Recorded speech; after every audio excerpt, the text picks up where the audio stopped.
My daddy, the whole family, was held against their will.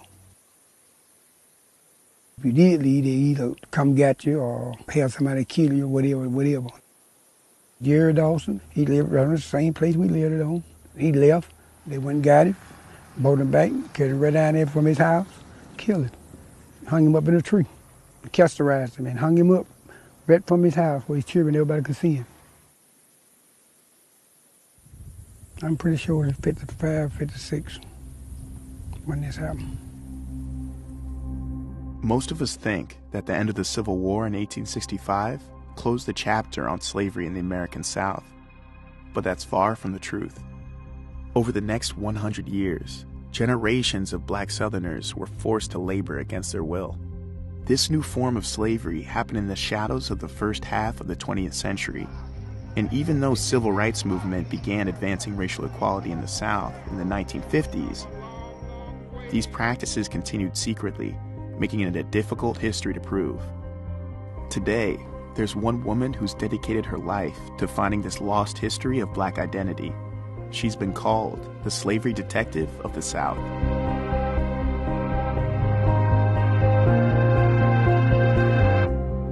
Let me first tell you how I got started with this. Researching my own family history. My family was held as slaves. Well, in 1863, my family was emancipated, and my family did become sharecroppers. Robert Harrell became a sharecropper under the system of sharecropping. The planter and the newly freed former slaves came into an agreement. I will furnish you with the seeds, with the land, a place to stay. In return, you would give me a portion of the crops. Well, not everyone did the right thing. Although sharecropping was technically legal, the practice was widely abused by white landowners who used debts to keep African Americans tied to the land that they once worked as slaves. Sharecroppers didn't pay rent, but they didn't own any property, and today, historians agree, sharecropping was just slavery by a different name.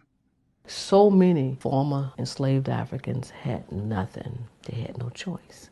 At the end of the year, you owe me. No matter how hard you work, you are told, sorry.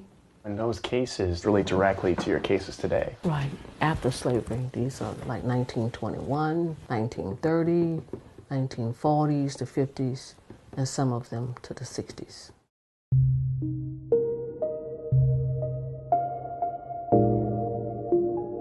Antoinette's very first case was May Louise Miller, a woman who was held as a slave with her entire family in Mississippi until 1961. Though May passed away in 2014, Antoinette took us to see one of her brothers, Arthur Miller. May and Arthur being two of the older sisters and brothers, they remember a lot. It took a long time before Arthur really opened up and talked. We lived on, I don't know what would you call it, but something like a plantation to me. It belonged to several different white people. They all was family, I guess. And you couldn't leave. And if you did leave, they either come get you or have somebody kill you, whatever. That's what happened. They did my mama bad. What'd they do to your mother? They just had my mother, the white men. They just do what they want to do with her. And I just wasn't big enough to do nothing. If I would have been, I don't know, probably wouldn't be. And this was in the 1950s or 40s? That was on through the 40s, in the 50s, all through the 50s, and part of the 60s.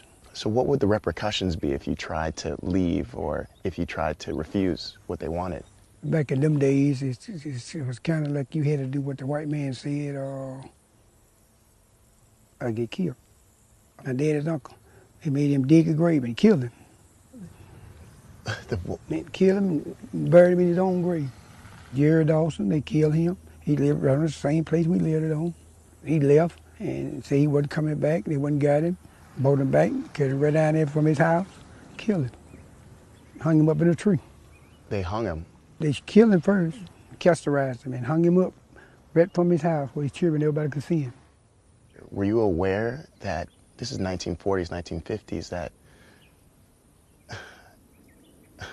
this is insane. Arthur, this breaks my heart to hear this story. Growing up, were you fully aware, this is in the 40s and 50s, you know, the civil rights movement is just about to begin. Were you aware of what was going on in the rest of the country at that time for black people pursuing freedom? No. You weren't aware at all that there was any pursuits for freedom in the 40s and 50s for us? No, not really.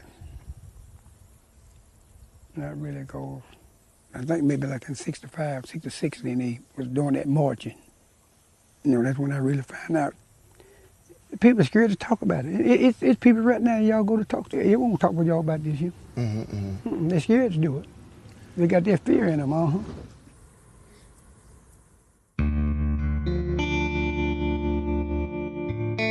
How could something like this happen? A lot of these places that was in very isolated rural areas, it was easy. I mean, you had the opportunity to ride through some of these areas and you saw for miles and miles, there's absolutely nothing. You think, like, how could somebody not just escape these type of conditions? And once you actually are out here, you see there is nothing but cotton fields and crops and long strips of road where can you fathomably go? It's insane to see how you can be trapped on this land on so many different levels, whether it be economically, physically, and even mentally. We're calling on the world in terms of righteousness, reparations. Antoinette's work for Arthur's family got the attention of a lawyer in 2001, and they became part of a class action lawsuit for reparations. But ultimately, the Supreme Court refused to hear the case, and the pursuit for reparations has since been dropped.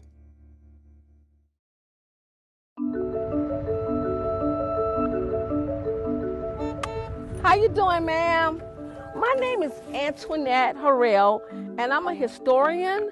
Hey, how y'all doing? I got a question. Can I ask you something right quick? The lady in the next block told me there used to be a store where people used to sharecrop or work on somebody's land. Do anybody know that story? Is that how you do a lot of your work, just going out and talking to the community? Hey, how you doing? Akil, come with me. Yeah?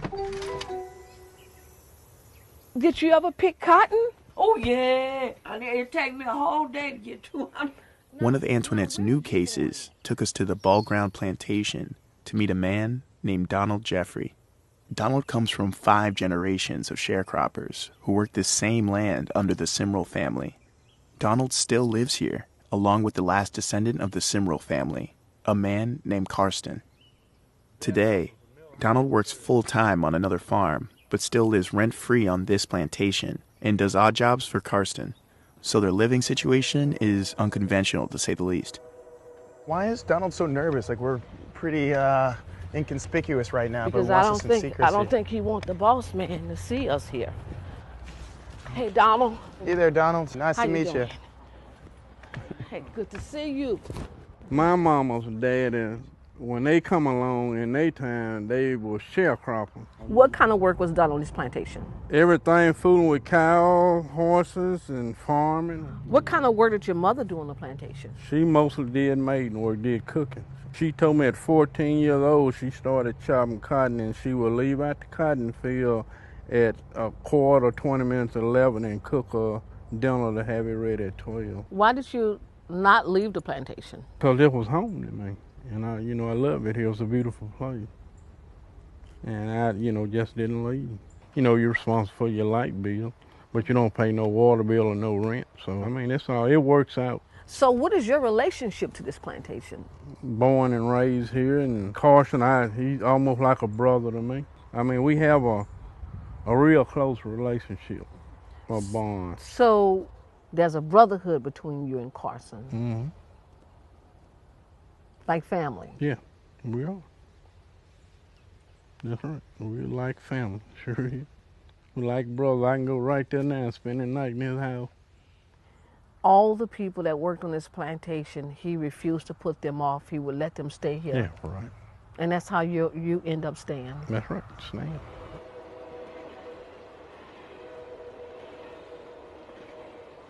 Do I feel like he's holding back some things? Yes, I do. But he lives here, and he have to stay here when I'm gone. And I don't want to put anybody's life in jeopardy, because this can happen. I mean, if you're talking about things that people don't want to be told. There's always someone that don't want you to talk about something. That night, I spoke with Karsten about his family's history on the plantation.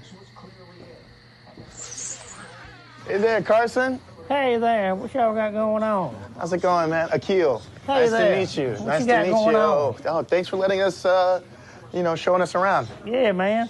Good to see you. Yeah, Come good to on see inside. you too. All right, great. Y'all want anything to eat or anything? Y'all want any beer? Coke, cola? It's fine. It's 7 fine. Up, tea?